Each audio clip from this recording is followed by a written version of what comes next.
Gracias por escuchar los podcasts de Radio Nacional. Acceda a todos los programas en rtv.es/a la carta.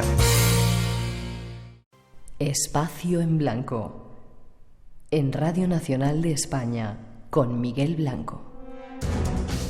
Regresamos 3 y 6, 2 y 6 en las Islas Canarias. Tras la información vuelve el misterio a nuestro programa. Rubén de Felipe controla nuestro mágico sonido. Tenemos todavía mucho tiempo para contaros historias. Enseguida vamos con esa introducción para seguir viajando a buscar lugares de contacto.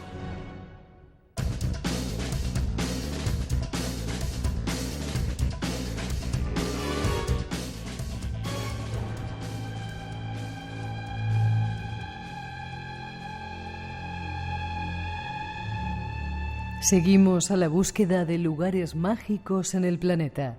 Nuestro destino ahora es México. En uno de los más hermosos valles de Morelos, en México, se encuentra un pueblo de 12,000 habitantes llamado Tepoztlán, mejor conocido por el legendario Cerro de Teposteco. En la antigüedad, los toltecas hicieron del Teposteco un lugar sagrado, un sitio de culto y veneración, porque poseía una energía sobrenatural que persiste aún en la actualidad. La majestuosidad de este paisaje atrae por igual a arqueólogos y a observadores de ovnis. Coronado por una pirámide prehispánica, el Cerro de Teposteco combina el interés arqueológico que abre la puerta hacia el pasado con la curiosidad por los fenómenos paranormales que abre una ventana hacia lo desconocido. ¿Qué clase de energía posee para que diferentes grupos terrestres y extraterrestres se sientan atraídos por él?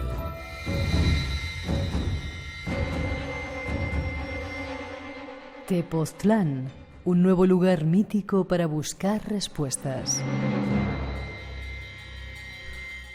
México, seguimos viajando por el planeta. Este es otro lugar de contacto, Tepoztlán. Sin ninguna duda, y yo lo descubrí gracias a un peruano, el doctor Daniel Russo.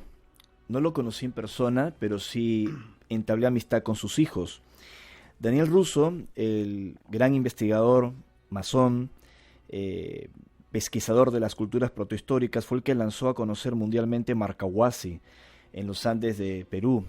Y él encontró montañas semejantes con unas formaciones curiosas en la roca, y tras un paralelismo entre Marcahuasi en los Andes de Perú con el Teposteco, donde está esa pirámide prehispánica que decía la voz en off.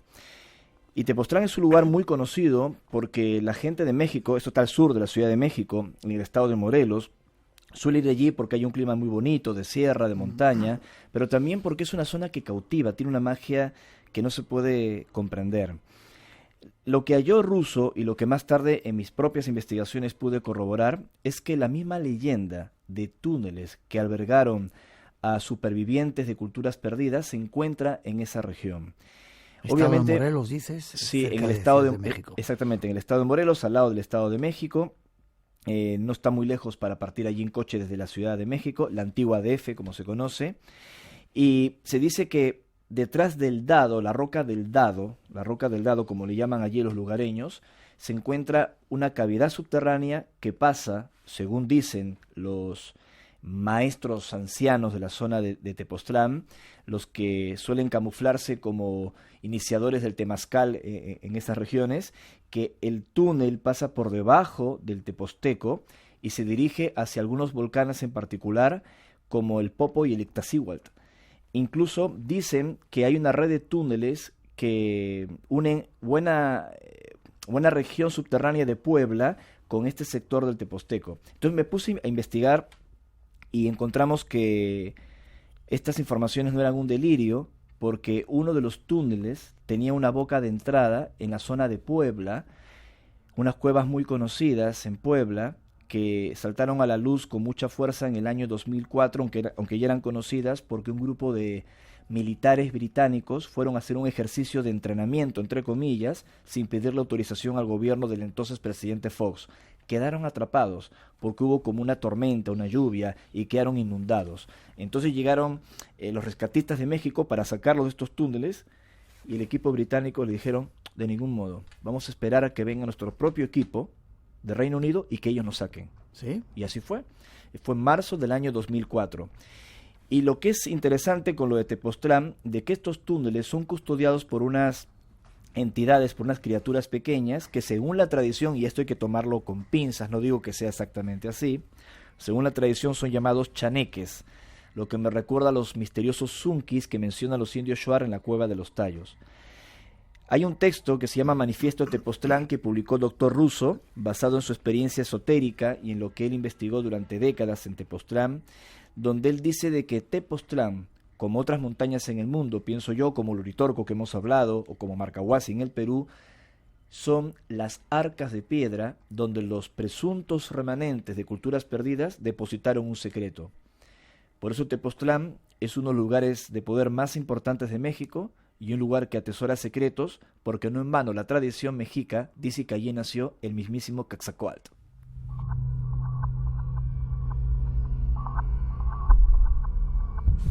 Casi terminando. ¿Qué mensaje hay de ese lugar o qué mensaje sacas tú después de todo este tiempo de investigaciones, de viajes, de lugares? Hay muchos lugares de poder en el planeta, ¿verdad? Poderosos. Es potentes. difícil resumir todo en un mensaje. Mientras estuvimos fuera del aire, revisé aquí en mi teléfono móvil una gran cantidad de comentarios.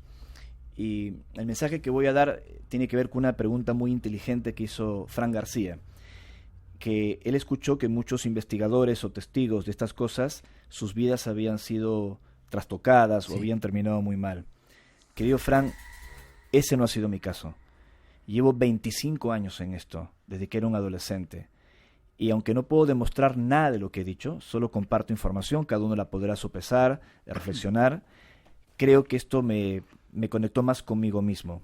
Y ese es el mensaje. Mi libro Lugares de Contacto y todo lo que estoy investigando no es buscar afuera lo que llevamos dentro. Es solo ver en un espejo lo que siempre estuvo en nuestro propio corazón. El mejor lugar de contacto es uno mismo, dentro de uno mismo. Así es.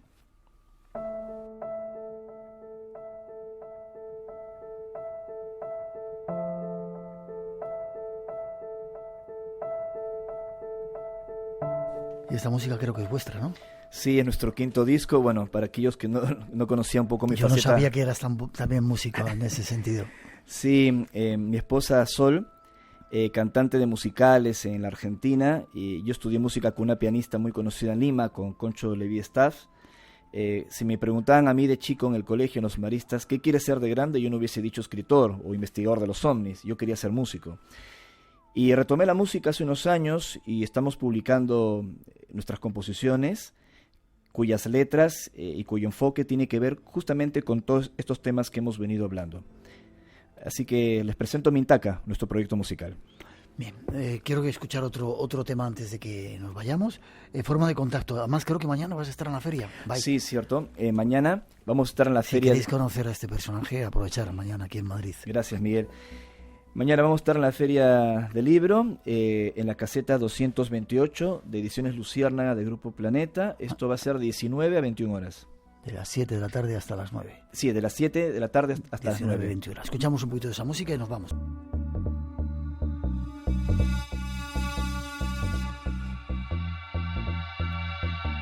El beato Pablo VI dijo, dadlo a conocer. Y de repente un grupo de personas se han puesto a la labor de hacerlo. Han hecho una película que se llama Garabandal, solo Dios lo sabe, y nos vamos a poner en contacto con uno de sus responsables, Rafael Samino.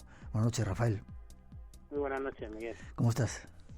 Bien, gracias a Dios, muy bien. Aquí esperando tu llamada y el estar con vosotros en la antena. Me ha sorprendido ver el cartelito este, lo vi el otro día, Garabandal, solo Dios lo sabe, y de repente nos llega una carta diciendo que sois un grupo de personas que habéis llevado a cabo una película sobre extraños sucesos de la localidad cántabra de San Sebastián de Garabandal. ¿Qué grupo de personas sois? Cuéntame. Pues mira, somos un grupo de amigos que en un momento determinado, pues recogiendo ese mensaje que decías del beato Pablo VI y de nuestra madre allí en Garabandal, pues decidimos ponernos manos a la obra para hacer algo que, bueno, pues diera a conocer Garabandal a aquellas personas que todavía no lo conocían y que hiciera rebrotar en el corazón de las personas que ya han subido, han peregrinado a esa pequeña aldea de Cantabria, pues que hiciera renacer esa ilusión y ese espíritu, pues por recoger los mensajes de nuestra madre y las vivencias tan apasionantes y maravillosas que allí sucedieron entre los años 61 y 65. ¿Pero sois cántabros vosotros o...? No, que va, somos un grupo de personas, venimos casi de todas las provincias españolas. Yo, por ejemplo, soy de Toledo, y algunos más de los que participamos en la peli también lo somos. Sí. Y hay gente pues de Madrid, de Valencia, de las islas, etcétera, ¿no? ¿Tú eres educador? Sí, soy educador de profesión. Ya. ¿Y por qué o cuándo conociste la historia de San Sebastián de Garabandal, que a nosotros nos llama mucho la atención, he de decirte? Pues yo tengo el privilegio de conocer Garabandal desde que era adolescente, ya allí en esos años, en torno a los 18, 19 años, pues subí por primera vez allí a San Sebastián de Garabandal, y ya desde el primer momento, pues la verdad es que me enamoré de sobre todo, de percibir que, igual que en otras apariciones marianas, como pueden ser Lourdes, donde la Virgen pues se presentó como la Inmaculada Concepción, o Fátima, como se presentó como Nuestra Señora del Rosario, pues Garabandal, la Virgen se presenta como yo, vuestra madre, ¿no? Y al ir conociendo y profundizando en todo lo que allí ocurrió, pues te das cuenta que efectivamente todo gira en torno a eso, yo, vuestra madre, y es algo maravilloso, ¿no?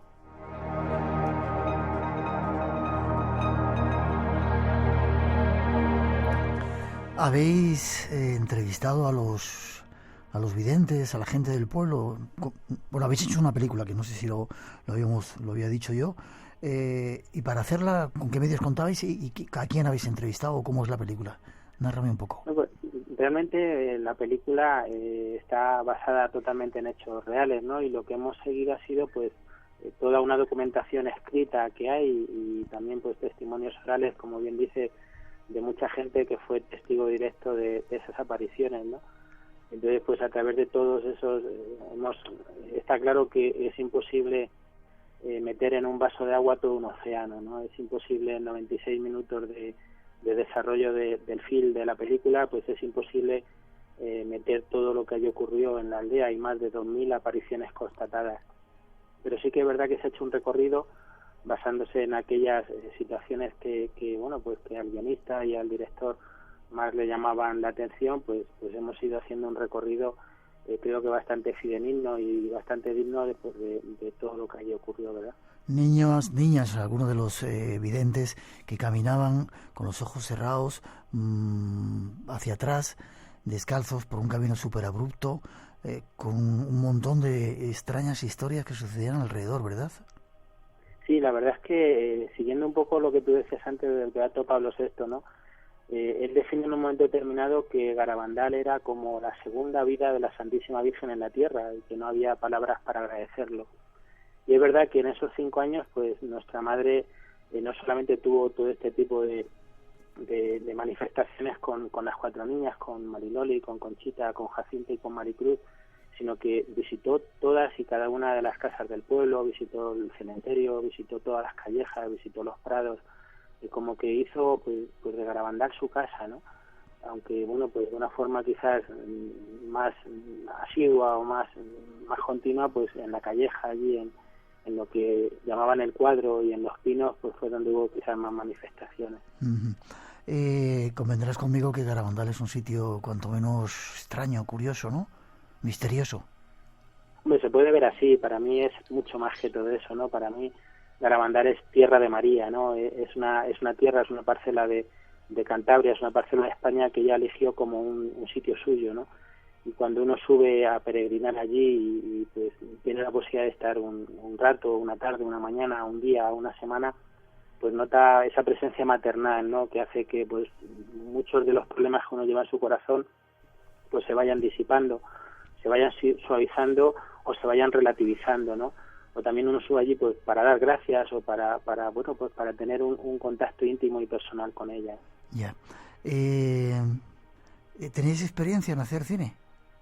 No, que va, es la primera experiencia que hemos tenido, tanto a nivel de dirección y producción, como los 300 actores que hemos participado en ella. ¿300 actores? 300 actores, sí, y la verdad es que decimos, y es verdad, ¿no?, que este proyecto está capitaneado por ella, y en todo momento, desde el principio del rodaje, en todas y cada una de las escenas que se iban grabando, pues hemos sentido su presencia maternal con muchísima fuerza, ¿no?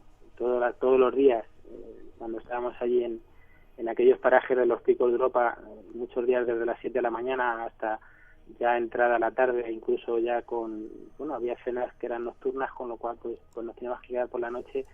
En muchas ocasiones la frase, la ejaculatoria que nuestra madre pues transmita su bendición a través de la película, pues se ha ido haciendo realidad, y lo estamos viviendo en el día a día.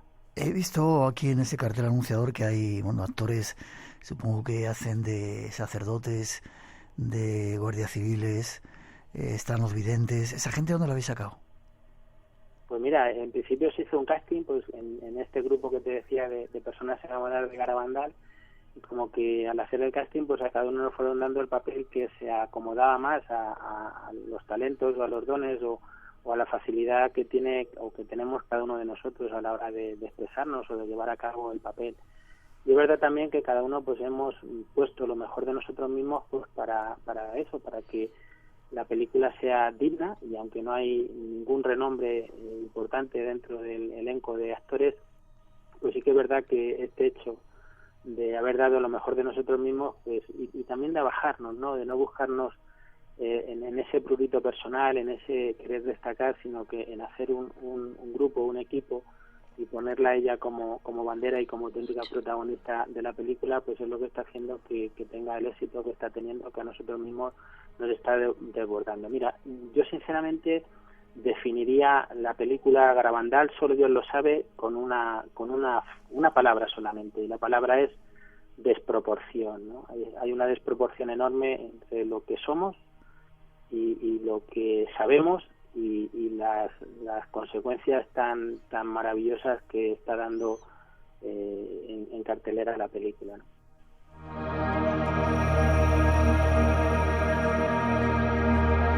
Igual es algo mágico y una misión que teníais que realizar. Quizá os emplace para que vengáis aquí al estudio y hablemos más de ello, ¿te parece? Porque nosotros pues sería maravilloso. La verdad es que yo estaría encantado de poder estar allí con vosotros en el estudio. Pues lo apuntamos. Estuvimos allí, venían algunas de los videntes de la primera etapa, se fueron a Estados Unidos. Cuando estuvimos había mucha gente de Estados Unidos y había un mare magnum ahí un tanto extraño de conocer, y luego nos dio un último mensaje teóricamente la Virgen en el que, bueno, era todo muy dramático, pero habrá que hablar todo eso con vosotros o ir a ver la película, ¿te parece? Sí, yo de verdad que te invitaría a que vieras la película, a ti y a todos los oyentes. Ayer se estrenó por primera vez fuera de España, ¿no? En Ecuador, y estamos ya con el pie puesto en Estados Unidos, en México, en Nicaragua, en Guatemala, en Costa Rica, en Brasil, en Colombia. Nos están pidiendo con muchas ganas y con mucha urgencia que llevemos la película allí, y ojalá y Dios quiera que pronto esté en sus ciudades y en sus pantallas. Algo mágico hay detrás de todo ello, ¿verdad? Lo curioso es que estrenáis el 15 de junio, o reestrenáis en Madrid y en otras ciudades, ¿no? Dime lugares donde se puede ver la película. Sí, el 15 de julio estaremos estrenando en Badajoz, en los cines Conquistadores, en Toledo, en Luz del Tajo, en Sevilla, en el cine Nervión, y reestrenaremos en Madrid en el cine Palacio de Hielo. Este 15 de junio, este próximo viernes. Efectivamente, 15, 16, 17 fin de semana, y el día 20 también, coincidiendo con el miércoles, Día del Espectador. ¿A qué hora será la proyección? A las 6 de la tarde. 6 de la tarde. Vale, me apunto, ¿te parece? Déjame que pongamos un poquito de música y nos dices una web para tener más información y indagaremos, estaremos detrás de esta historia. Garabandal, solo Dios lo sabe, esta aventura que habéis lanzado, a la que os habéis lanzado hablando de los extraños fenómenos ocurridos allí.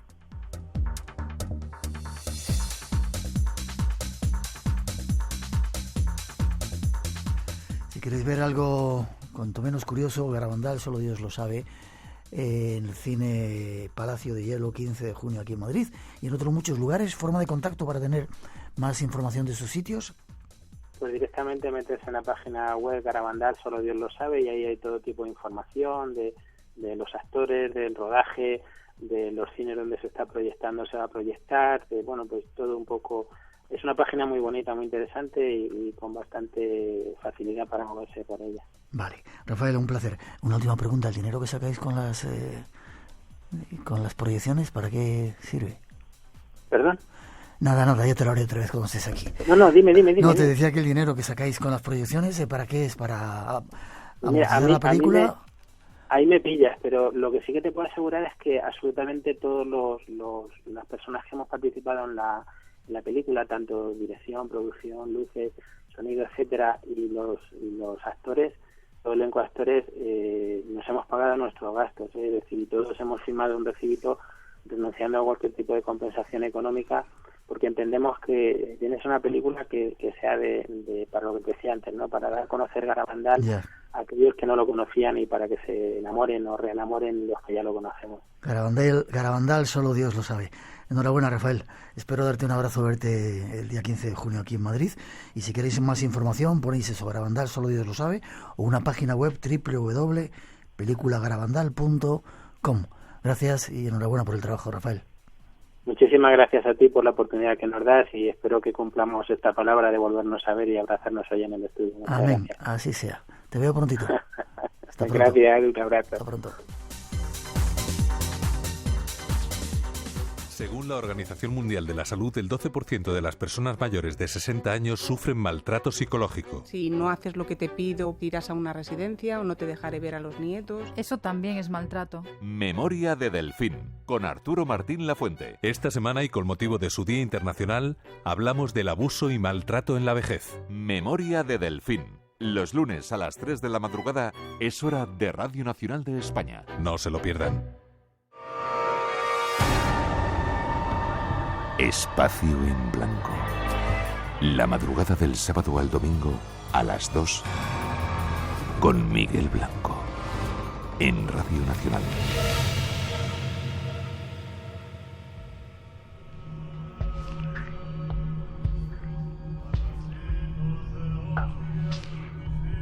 Y de una de cine a un experto en cine, nuestro siguiente invitado, Francisco Javier Millán Almenar. Buenas noches, Francisco. Buenas noches, ¿qué tal? ¿Te llaman Javier o...? Javier, sí, me llaman todos mis amigos Javier. Es más conocido por Javier Millán, ¿no? Eso es, sí, efectivamente. Aunque me puse lo de Francisco, que bueno, que es mi nombre real, porque en mi tierra, en Aragón, hay un primo que se llama igual que yo, ¿sí? Y que además escribe sobre cine. Y un poco por distinguirnos, él pone su nombre Javier Millán y yo Francisco Javier. Bueno, especialista en cine. Leo aquí que estudiaste la diplomatura de documentación en la Universidad de Zaragoza. Eso es. Y en el año 2000 estrenaste una película. Sí. Sí. Estrené, hice 3 películas. La última, la que más me gustó por su desarrollo y cómo quedó, fue En Silencio, que fue rodada en un sitio muy especial que seguro que conoces, que es el monasterio de Veruela y el sanatorio de Agramonte. Ese lugar lleno de misterio en las faldas del Moncayo, en Aragón, y que la verdad es que me tuvo un año entero allí atado, trabajando, y te aseguro que se pasa de todo allí. ¿Y te gusta el misterio? Claro. Me gusta mucho el misterio, y en mis libros, aunque son netamente de cine, evidentemente también dejo discurrir el misterio entre sus páginas, porque yo creo que gente como George Lucas o Steven Spielberg, que son los productores y directores que más me han influido en toda mi vida, no me extraña, han introducido el misterio en sus películas hasta tal punto que han despertado vocaciones por igual, tanto a la gente del cine como a la gente del misterio. Vale, déjame que escuchemos una introducción y nos vamos a esa Galaxia Lucas, que es tu último libro que habla de todos estos personajes.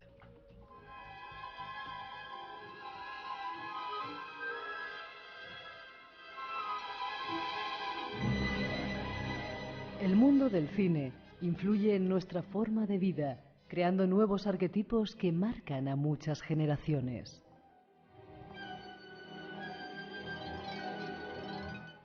Películas como E.T., La Guerra de las Galaxias, Encuentros en la Tercera Fase o Las Aventuras de Indiana Jones nos han hecho soñar con otros mundos misteriosos. Y en esa aventura de creación hay nombres que destacan. Entre ellos, Steven Spielberg y George Lucas, entre muchos otros. Esta noche queremos entrar en sus mundos y descubrir el porqué de esas extrañas creaciones que aún nos hacen soñar con mundos diferentes.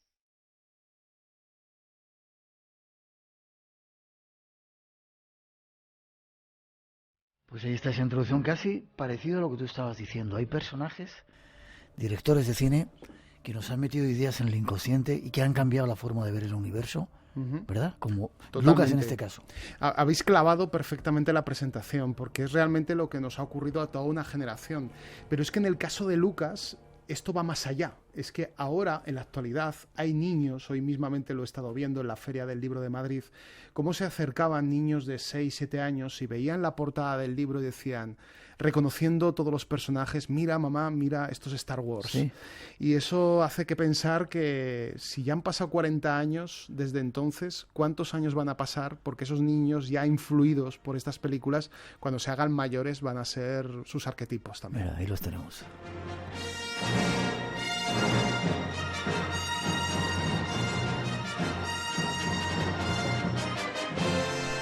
Vamos a centrarnos solamente en George Lucas, ¿te parece? Sí, sí, perfecto. En tu libro hablas de todas las películas que ha hecho.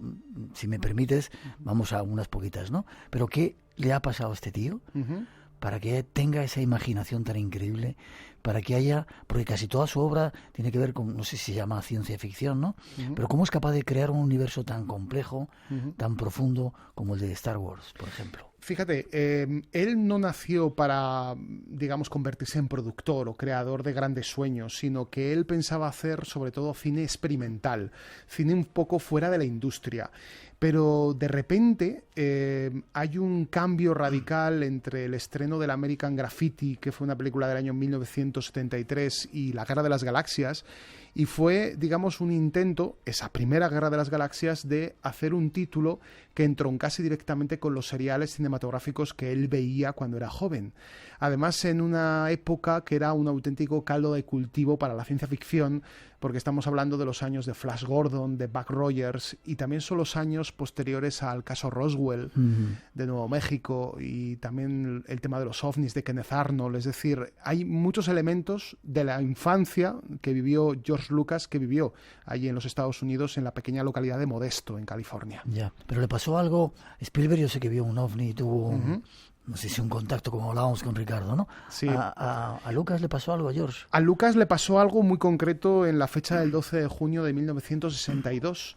Fue una fecha en la que tuvo un terrible accidente de tráfico, porque a él le encantaba el mundo del automovilismo, le sigue gustando el mundo de las carreras, sobre todo el mundo del hot rod, que es un poco como el tuning que se llama ahora, de transformar los coches, aunque en el caso de George Lucas eran los coches auténticos, clásicos americanos de los años 50 y 60, y se la pegó fuertemente, estuvo a punto de morir, estuvo en coma durante varios días, y después de levantarse y despertar, él tomó la decisión de volcar toda su rebeldía juvenil no en el automovilismo, sino directamente en el cine.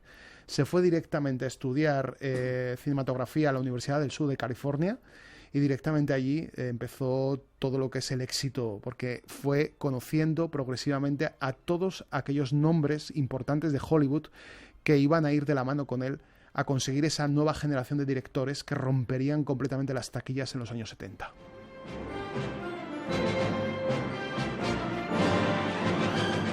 Pero no le pasó nada más, bueno, y es mucho lo que le pasaría, ¿no? En esa, para llegar a crear un universo tan complejo. Mira, él confiesa que después de esos días en coma empezó a tener, no durante el proceso del coma, sino automáticamente después de despertar, a empezar un gran interés por la filosofía, la antropología, por la arqueología, por la historia, sobre todo una pasión por la historia del siglo XX, y eso se traduce mucho en las películas de la Guerra de las Galaxias, porque te están contando realmente el alzamiento de un imperio, como por ejemplo podría ser el Tercer Reich en Alemania, más que claro, desde una perspectiva de ciencia ficción. Es decir, en ese punto de casi morir, él tiene, digamos, una revelación, pero yo me atrevería a decir que esa revelación se extiende al resto de la humanidad o al resto de los espectadores. Es decir, si él fallece ese día del accidente, tú y yo no estaríamos hablando aquí. Seguro. Y seguramente muchos no tendríamos esa vocación por el cine y por los trabajos audiovisuales. Y no solamente lo que el cine en sí, sino el mensaje que subyace, que te pregunto, ¿de dónde lo has sacado? Hace poco estábamos preparando un programa hablando de Carlos Castaneda y nos decía que Steven Spielberg, George Lucas habían influido de las enseñanzas de Don Juan. ¿De dónde sale la fuerza? ¿De dónde sale toda esa serie de personajes y toda esa filosofía? En el caso de la Guerra de las Galaxias, evidentemente hay un arquetipo que es el viaje del héroe. El viaje del héroe que tiene siempre presente a un personaje que se encuentra siempre naciendo en un lugar que nada tiene que ver con sus aventuras posteriores, en un lugar ajeno, lejano, como es el caso de Luke Skywalker en la primera película, y siempre termina teniendo una llamada a la aventura. Siempre termina apareciendo un brujo, un hechicero, una especie de mago que le otorga un poder, que le otorga un conocimiento, y ese hechicero lo forma Obi-Wan, que es el Jedi, el maestro Jedi, que se encuentra además en el desierto de Tatooine completamente perdido y abandonado. Algo así como lo que le ocurrió a Aquiles cuando fue enviado a ver al centauro Quirón y le dio toda la sabiduría para luego afrontar todas sus aventuras. La verdad es que tiene mucho de mitología y también hay elementos del ciclo artúrico, que esto también es muy interesante y que te va a gustar mucho.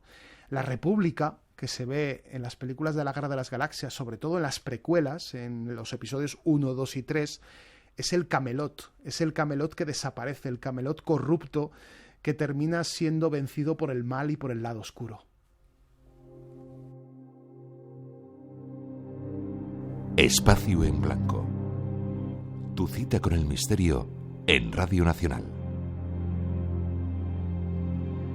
Montones de preguntas acerca de esta historia. Dice que si es posible que Lucas se haya inspirado en el Yeti, en ese ser mitológico, para el personaje de Chewbacca. Pues posiblemente. Bueno, más que en el Yeti, se inspiró en su propio perro. Él tenía un perro de estos esquimales, grandote, muy grande, al que llamaba Indiana, por cierto, Indiana. Y claro, dijo cuando creó el personaje que la cara del perro se parecía mucho al personaje que estaba en ese momento desarrollando para la Guerra de las Galaxias. Preguntan también que por qué se han rodado de forma tan desordenada los capítulos, las más antiguos, y que además ya cuando las ves te haces un lío. Te haces un lío, no sí. No sabes dónde estás, el principio, el final. Cuando en el año 77 los primeros espectadores vieron la primera película, no aparecía lo de episodio 4 delante. No, porque antes solamente aparecía la Guerra de las Galaxias, sí, a secas. Sí. Y lo que ocurrió es que con los reestrenos que vinieron en el año 78, debido al éxito tan tremendo que tuvo, pues entonces en ese momento Lucas muy inteligentemente puso episodio 4, Una nueva esperanza, porque lo que él quería era rodar un episodio 5 y 6, y cuando la tecnología le fuera posible para poder hacer y abarcar más historias, rodar las precuelas, el episodio 1, 2 y 3. Todos ellos, los 6 primeros capítulos, tienen como protagonista no a Luke Skywalker, sino realmente a Darth Vader, porque te están hablando de un niño que nace siendo muy inocente, con una madre que además se engendra como la Virgen María prácticamente, como Jesucristo, y de repente se ve imbuido por el lado oscuro y cae en desgracia, y el resto de las películas, la saga clásica, es el momento de reconciliación, sobre todo la reconciliación consigo mismo, con el mal que lleva dentro y con su propio hijo. Ya. Además hay mucha influencia del budismo, de Zen, del taoísmo, de montones de filosofías orientales que él las mezcla ahí. Eso es. Y sobre todo de las técnicas samurái, porque él es un gran fan de las películas de Kurosawa. Hay una película titulada La fortaleza escondida, de los años 50, quizás una de las menos conocidas del director de Los 7 samuráis. Y estas películas ya se llamaban en Japón las Jidaigeki. Es decir, estamos hablando de que aquí en esta palabra japonesa, Jidaigeki, la he pronunciado mal, es Jidaigeki, ya está la palabra Jedi, o sea, ya está ahí presente, y por lo tanto toda la filosofía de los samuráis está muy presente, sobre todo el honor de esos monjes guerreros que en cierta medida intentan un poco guardar la política y sobre todo salvaguardar el bien en la galaxia. Yeah. Hay individuos que están marcados desde el más allá para cambiar nuestra forma de ver el mundo.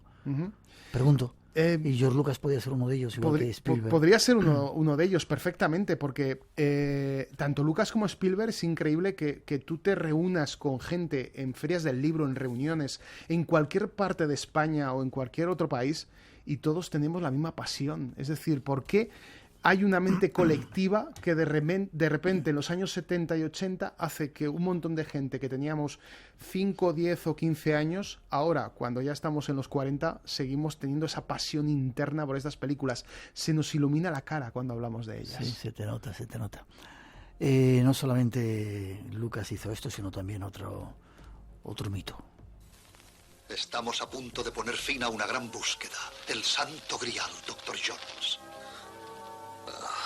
Ratas. Esta es. El escudo es la segunda señal. La hemos encontrado. Indiana Jones en la búsqueda de toda una vida. Toma ya. Otro personaje que crea... ¿Lo crea él, no? Indiana Jones. Sí, lo crea él, aunque realmente mucha gente se sorprende cuando lo cuento. Realmente la propiedad y la creación de Indiana Jones es de George Lucas. Lo que pasa es que luego le cedió la batuta a Steven Spielberg para realizar primero En busca del arca perdida, que creo que es la mejor película de toda la saga, y luego posteriormente las otras 3 que vendrían después. Y claro, esta película es para mí el pretexto para hacer el libro, porque realmente cuando escribí el anterior, Generación Goonies, que ya estuve hablando con vosotros hace un par de años, mucha gente me preguntaba, ¿por qué no has hablado de Indiana Jones en ese libro? Y yo siempre decía, tranquilos, porque va a haber un libro casi prácticamente dedicado a este personaje. Y es que este es el que marca el antes y el después en mi vida. Mi madre me deja solo, abandonado, con 10 años, viendo esta película en los multicines Buñuel de Zaragoza. ¿Te dejó solo ahí? Me dejó solo, ella se fue a comprar. Y claro, cuando salí de verla, dije, me quiero dedicar a esto. Pero no solamente dedicarme al cine, sino al tema del misterio. Empezaron en mi interior una serie de revulsivos que hicieron que empezar a leer libros sobre el Arca de la Alianza, sobre misterios egipcios, sobre todo lo relacionado con la arqueología, con Percy Fawcett, ese coronel del ejército británico que se perdió en el Mato Grosso. Todos estos elementos que junto, evidentemente, las novelas de Conan Doyle y Julio Verne alimentaron mi infancia y también la de muchos de los oyentes seguramente. Déjame escuchemos un poquito su música.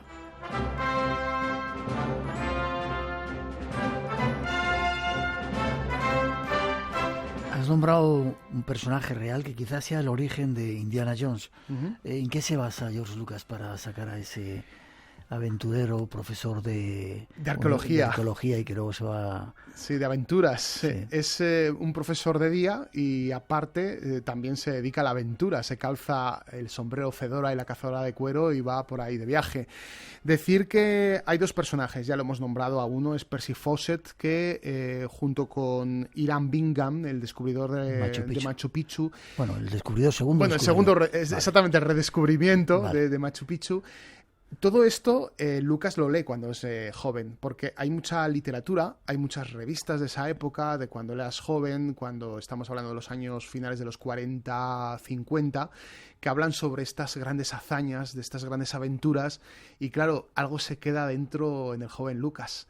Y claro, es lo mismo, esto él nos lo tritura y nos lo devuelve, nos lo regala en forma de ese personaje que inicialmente se iba a llamar Indiana Smith, pero que al final cambiaron el nombre, vino Spielberg y dijo, John suena mejor. E Indiana era el nombre del perro. El perro, qué curioso. Elige para sus películas los grandes mitos, las grandes búsquedas arqueológicas, el Santo Grial, el Arca de la Alianza. Eso es. ¿Por qué? Hay que estar, te voy a decir, no está en una línea directa con los contactos, como contábamos antes con Ricardo. Podría ser. Le están diciendo, haz esto para que cambiar la forma de pensar a nivel inconsciente de muchas generaciones que hemos visto esas películas. Mira, el caso de En busca del arca perdida es un caso paradigmático, porque yo creo que es la iluminación de varias partes en un proceso creativo como nunca se ha dado en Hollywood, en el que todas y cada una de las partes tenían voz y voto. Porque, por ejemplo, Lucas ideó el personaje, pero es que vino un señor que se llamaba Philip Kaufman, que había estado preparando mucha documentación sobre el Arca de la Alianza, y de repente se junta con Lucas y le dice, oye, a tu personaje yo creo que le pegaría mucho que buscara el Arca de la Alianza.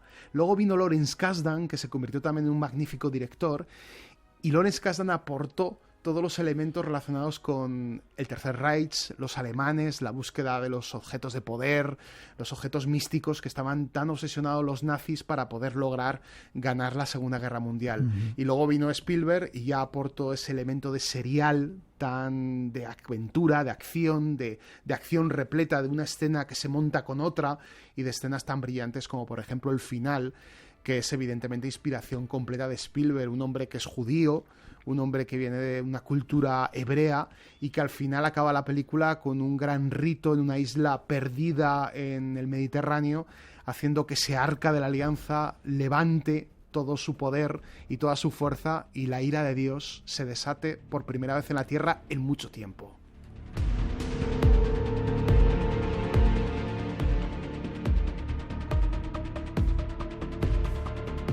No solamente cambiaron a nivel psicológico hoy día, sino de forma de ver el cine, porque de repente hay unos efectos especiales que yo no sé de dónde los han sacado. Yo recuerdo cuando vi la primera de la Guerra de las Galaxias, y vi aparecer cuando pasan esos letreros así de esa manera tan original, y luego sale la primera nave, que dije, me quedé ahí, ¿cómo hacen esto?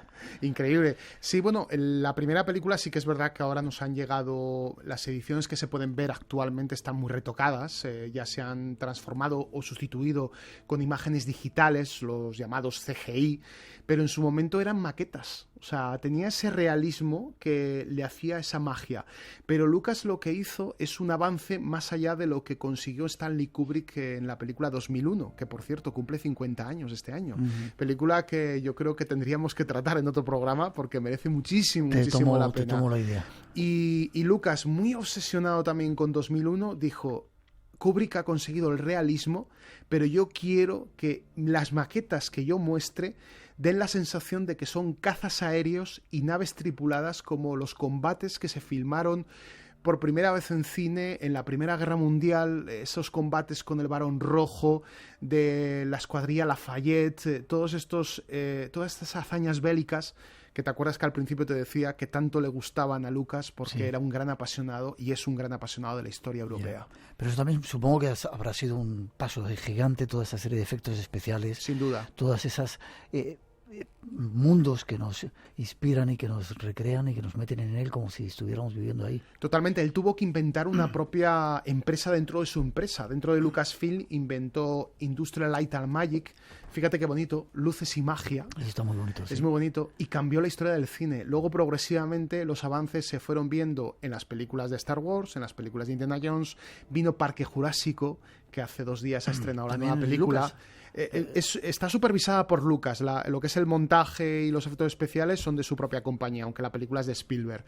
Pero realmente es que han revolucionado el consumo del cine. Ahora cualquier director puede soñar lo que quiera de que realmente la tecnología es capaz de realizarlo. Lo puede conseguir, ¿no? Eso es. ¿Cuál sería para ti el punto más álgido que ha conseguido en la galaxia, Lucas? Yo nombraría 2 películas, sin lugar a dudas, En busca del Arca Perdida y El Imperio contraataca. Yo creo que es la mejor de la saga. ¿Más que la primera de...? Sí, mucho más, porque es donde se revela quién es el padre, quién es el hijo, y todo el mito de la Guerra de las Galaxias, todo lo que comentabas, la parte espiritual que tienen los Jedi, se muestra clarísimamente en esta película. Es la película que impulsa completamente la saga y que hace que cambie por completo la manera de ver el cine. Sin embargo, en este libro sacas otra serie de películas que también ha hecho nuestro autor, pero siempre relacionadas con esta ciencia fantástica. Sí, aunque sí que es verdad que tiene otras películas realistas. Los Ewoks, por ejemplo. Los Ewoks, que aparecían en El Retorno del Jedi, que al principio se dijo, que se le criticó mucho de que era un simple personaje, unos simples personajes para vender muñecos, porque claro, con la Guerra de las Galaxias iba parejo una intención empresarial, porque él es mejor empresario que director de cine.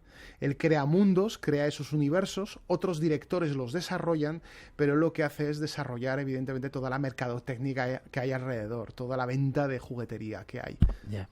Otra película que a mí me llamó mucho la atención, Dentro del laberinto. Sí, es muy bonita. Oz, un mundo fantástico, es que son increíbles. Son increíbles. Pues estas películas, sin Lucas, no las hubiéramos tenido.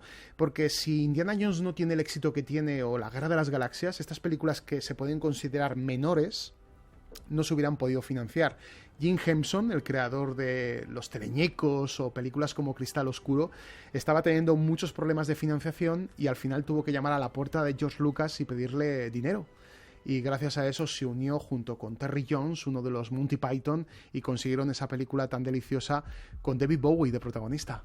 Hay otra por ahí que me llamó la atención, En busca del Valle Encantado, sí, dibujos animados, ¿no? The Land Before Time es una película de dinosaurios que alimentaba esa pasión de la dinomanía, que venía a avanzar todo lo que vendría a ser Parque Jurásico, porque la película de En busca del Valle Encantado se estrena en el 88 y Parque Jurásico llega en el 93.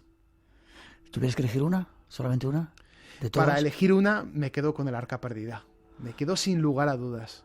Vale, déjame que escuchemos una cosita antes de irnos. Concéntrate en el momento.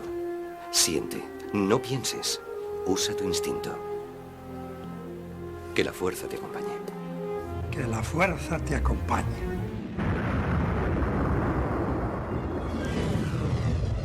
Pues eso te deseamos, que la fuerza te acompañe.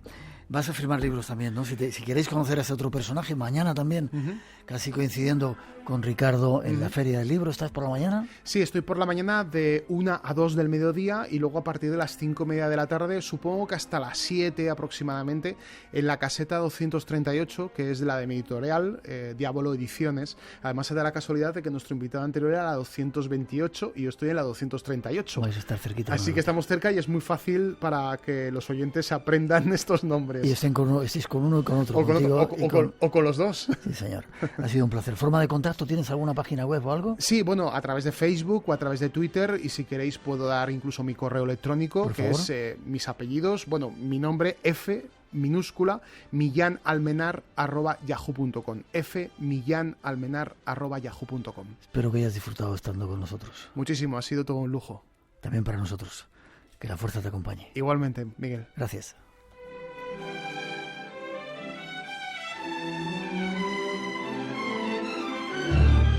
Espacio en Blanco. En la madrugada del sábado al domingo, a partir de las 2, la 1 en Canarias. El misterio continúa. En Radio Nacional, con Miguel Blanco. Hola, mi nombre es Guillermo Guerrero. Estamos en la isla de Mezcaltitán. Un saludo a todos los oyentes de Espacio en Blanco y los invitamos a que visiten la Riviera Nayarit, que será un placer tenerlos y recibirlos por estos lados.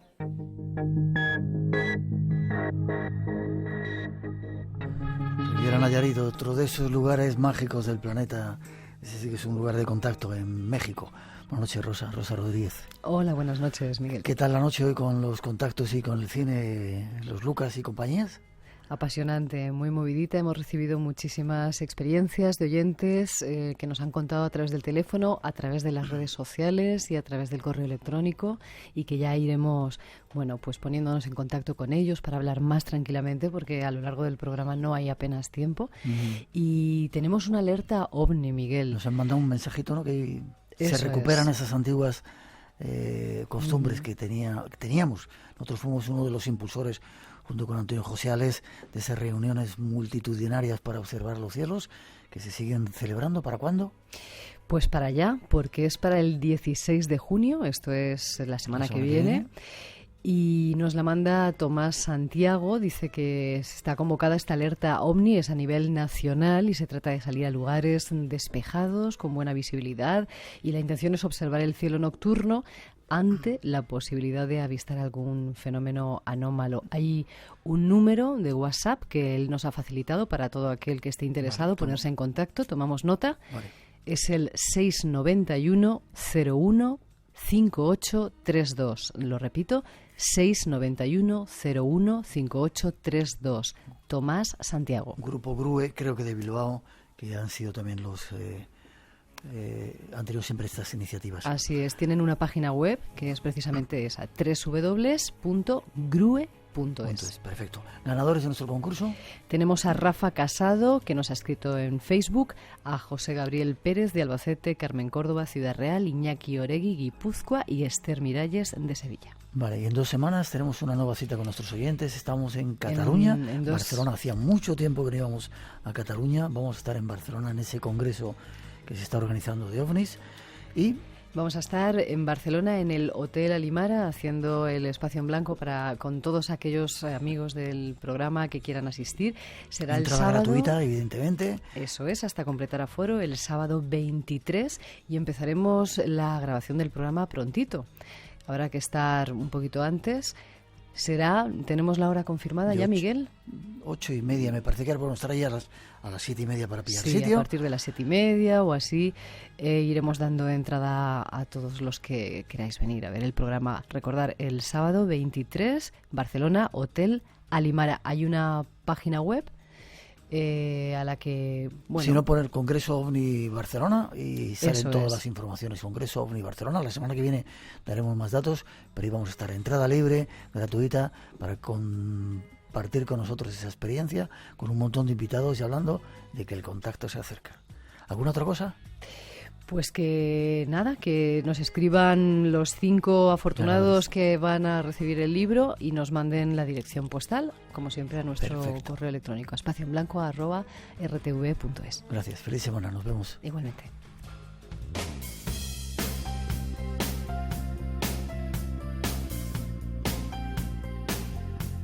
Y terminamos por hoy, como siempre, ha sido un placer estar aquí estas 2 horas. Casi las 4 que están llegando, las 3 en las Islas Canarias, si lo estás escuchando en directo. Ojalá hayáis disfrutado de estos diferentes temas que hoy os hemos preparado.